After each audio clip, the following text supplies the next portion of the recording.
dreams, goals and desire, aspirations, it's good that you spend little more time on it and see, will this really mean something to you even after 25 years, 50 years? If you're in your deathbed, will it still mean something to you?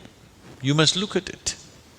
Whatever you're aspiring for, whatever you're dreaming of, whatever goals you have set, will it really mean something? Because most of these goals are traps. They're just traps. You get in, it's only one-way street, you can't turn back.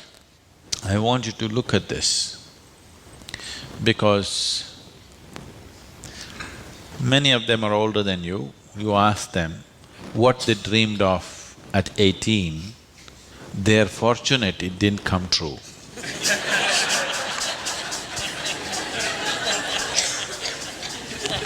Yes or no?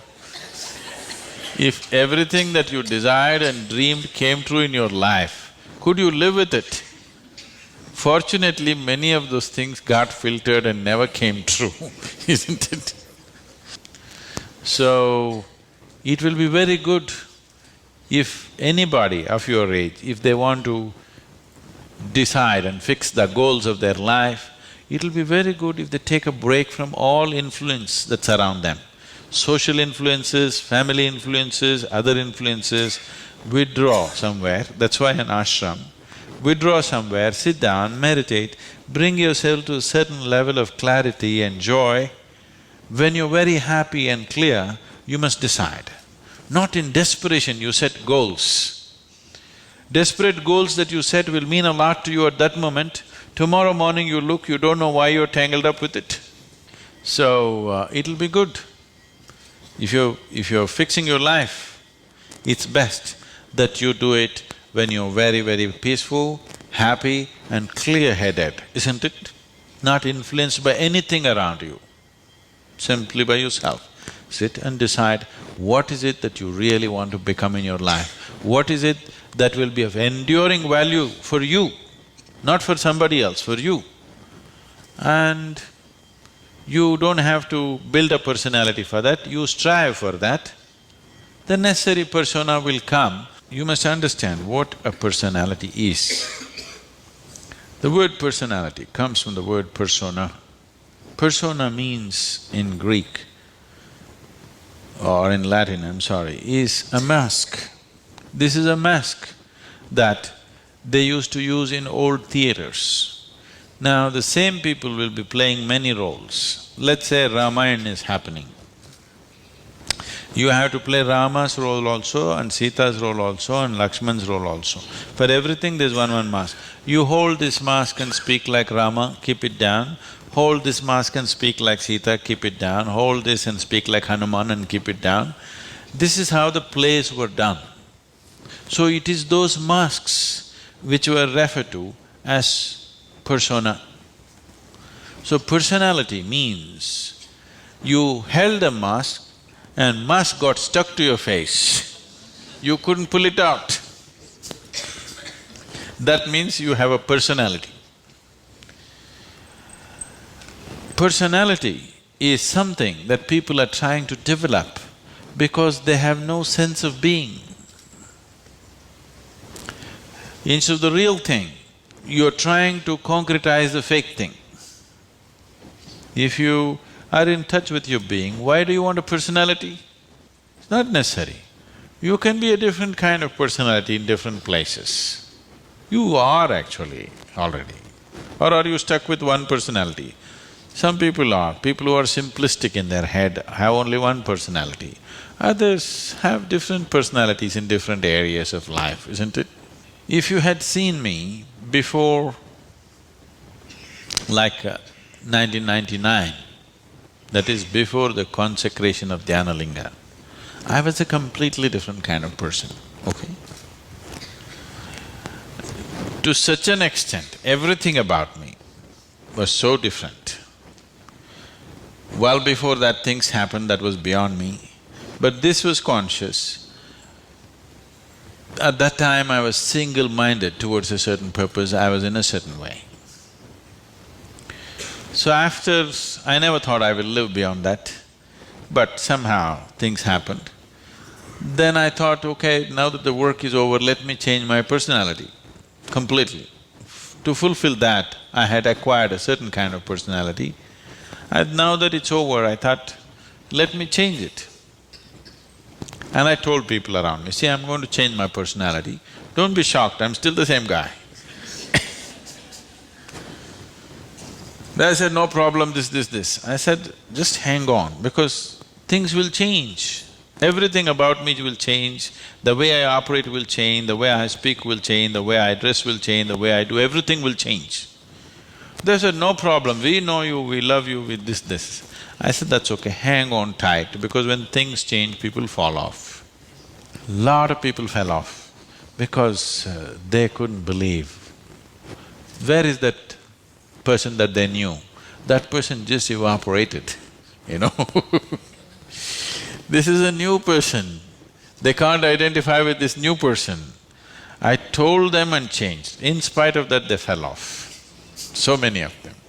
So many of them who were very dear to me and very close to me, they fell away because I changed so dramatically. And I told them I'm going to change because one phase of work is over, now it's time to change my personality. The way I look, the way I dress, the way I speak, the very way I am, everything about me. I even changed what food I like. I changed my personality, so I thought I'll change my food also.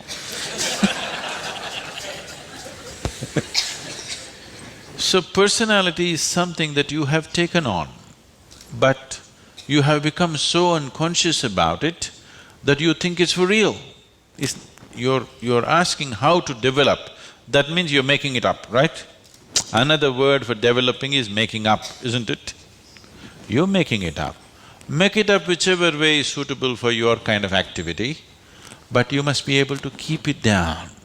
If it gets stuck to your face, then it becomes misery. Then all suffering will come to you. You can take on any kind of personality, but when you want to keep it down, you must be able to keep it down. There was a sage. He was so wise. People went to him and crowds gathered. Then the king went to him, and the king saw such a wise man should be in his court. So he told the sage, you must come and become my chief minister, because a wise man like you shouldn't go away sitting under a tree. You must be useful for the people. The sage said, see, that's fine, but I have a condition. You must give me a room in your palace where I will spend every day 1 hour. You should never peep into that room, you should never ask me what it's about, you should never break into it, nothing. This room should be left unexplored by yourself, your servants, your secret agents and everybody. King thought, that's not a problem. What's the problem with me? You want your room, why do I want to look into your room? Take it. Then whenever any important meeting is to come, this man who's sage, now who's become a minister, so he's wearing appropriate clothes for the palace, but he goes in to this room and locks himself for 1 hour and comes out. A few months and years passed, but then after that, king's curiosity, it even got us to Mars. He wants to know what the hell is he doing inside. So rumor started all around, oh, he's doing something, he's got somebody inside, maybe he's an enemy agent, he suddenly landed here, what is he doing there, what is he doing there? Everybody, the whole palace started buzzing around with what is he doing in this room. Everybody wants to see what's in the room, but it's always locked, he goes in, spends time there and comes out. Especially when something important is to be done, he goes in. All kinds of rumors happened. So, One day, king couldn't hold it. King asked this man, "I want to see what's in that room." He said, "Well, there's a promise you've given me. If you break the promise, I will leave." So he contained it. He doesn't want to lose the man. He's too wise. And then his other courtiers started talking, "How can you allow this? We don't know what's happening inside. It could be dangerous, it could be this, it could be that." One day when he was not there, they broke open the door and went inside. They looked around, the room is empty, no furniture, no nothing, just empty room. They looked, nothing. Then what does he do here? Then in one corner they saw very, worn out clothing hanging there.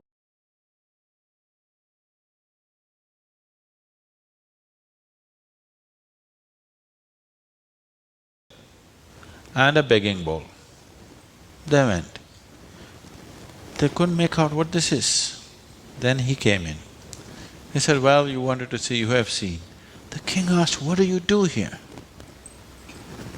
He said, "Whenever I want to make any important decision, I come here, wear my worn-out clothes and sit with a begging bowl clearly, that I don't want to be caught up with